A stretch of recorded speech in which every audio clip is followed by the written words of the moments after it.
Proverbe 4, verset 23, qui dit « Garde ton cœur plus que toute autre chose, car de lui viennent les sources de vie. » Qu'est-ce que le cœur? Le cœur, c'est un clé de la vie.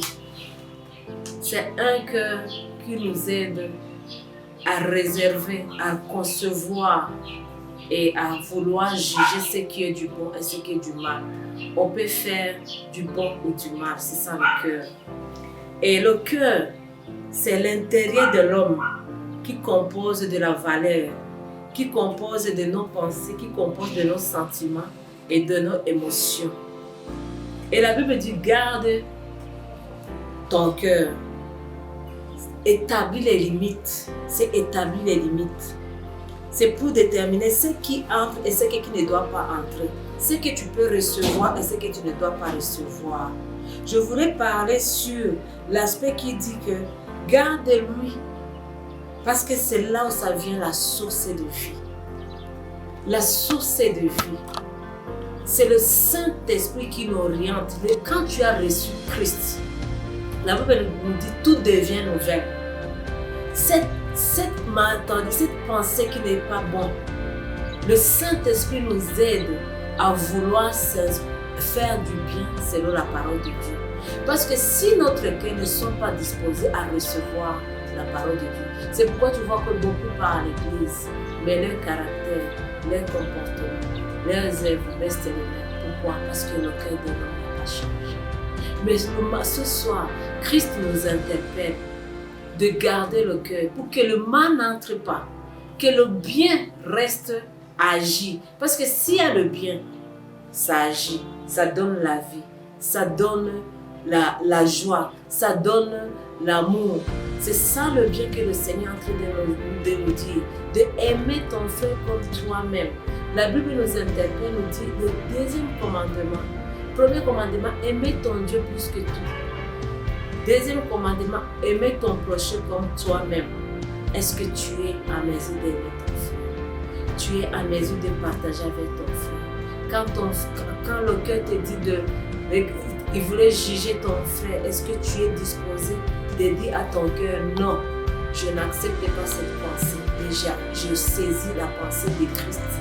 Et quand la pensée de Christ vit en toi, le mauvais cœur, la haine, la jalousie ne trouvent pas la place. Tu es disposé pour prier pour ton frère parce que le cœur qui fait du bien produit du bien. Le cœur qui fait du mal produit du mal. Et c'est ça que nous vivons dans ces derniers temps. Le mal est envahi partout. Le mal nous environne. Mais comme nous avons reçu Christ, c'est vrai, on n'a pas la capacité de vaincre. C'est par la puissance du Saint-Esprit que Christ nous a donné de pouvoir vaincre ce mal. Et ce mal nous amène, le Saint-Esprit nous amène à vaincre ce mal parce que nous avons l'autorité et le pouvoir de vaincre le mal. C'est pourquoi ce soir, je t'invite de regarder, d'examiner ton cœur. Si ton cœur est disposé à recevoir la parole de Dieu et que cette parole puisse toucher et transmettre le cœur du mal pour devenir le cœur qui jaillit du bien, le cœur qui donne la vie, le cœur qui vit un témoignage de Christ. Et cet cœur-là que Christ nous interpelle ce soir, que nous puissions pouvoir apporter, que ces œuvres de Dieu puissent jaillir à nous, être les modèles. Et qu'est-ce que nous fait à jaillir? Les bonnes compassions. Prends le fardeau de ton frère. Quand tu as ton cœur, quand tu as un fardeau pour ton frère, tu dois prier. Quand tu vois le mal, tu ne dois pas réagir selon le mal des autres parce que toi, tu dois être comme Christ. Tu dois faire du bien. L'homme, le cœur de l'homme, c'est là où il y a du mal et du bien. Mais Christ nous a donné le choix de choisir. Ceux qui vont produire du mal, ils vont récolter du mal. Ceux qui vont produire du bon, ils vont récolter du bon. Mais ce soir, quand nous regardons là où le monde a voulu nous amener, avec les choses qui se passent, avec la haine dans les familles, quand tu vois ton frère avancer, mais toi, tu es contre tout ça. Mais la parole de Dieu dit, garde tout. Garde tout. Garde ton cœur plus que tout. Garde ton cœur. Mais bien aimé. La parole de Dieu nous dit dans Proverbe 23, 25, 26, mon fils, donne-moi ton cœur et que tes yeux plaisent dans mes voies. Est-ce que tu as donné ton cœur à Christ? Tu as donné ton cœur à Dieu pour que tu puisses saisir la voix de Dieu, pour que tu puisses saisir les voies de Dieu, les principes de Dieu. Et ce soir, si tu es prêt, change. Si tu n'es pas encore saisi ce temps, change pour que le temps venir, ton cœur puisse juger bon de tout ce que tu vois avec les yeux. Ne juge pas avec les yeux parce que c'est le plaisir du monde. Mais juge avec l'amour de Christ. L'amour de Christ, c'est la compassion. L'amour de Christ, c'est aimer. C'est aimer.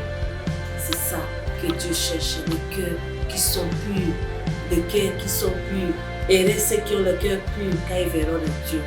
Oui, nous voulons voir Dieu parce que nos cœurs doivent être changés. Nos cœurs doivent être transformés au nom puissant de Jésus. Je voulais prier avec vous encore ce soir parce que la parole de Dieu, c'est une vie. La parole de Dieu nous amène à être changés. Je voulais que le temps que tu me regardes, que tu touches ton cœur parce que c'est dans le cœur. Nous n'avons pas le pouvoir de voir ce qui est à l'intérieur, mais chacun connaît ce qui est dans son cœur.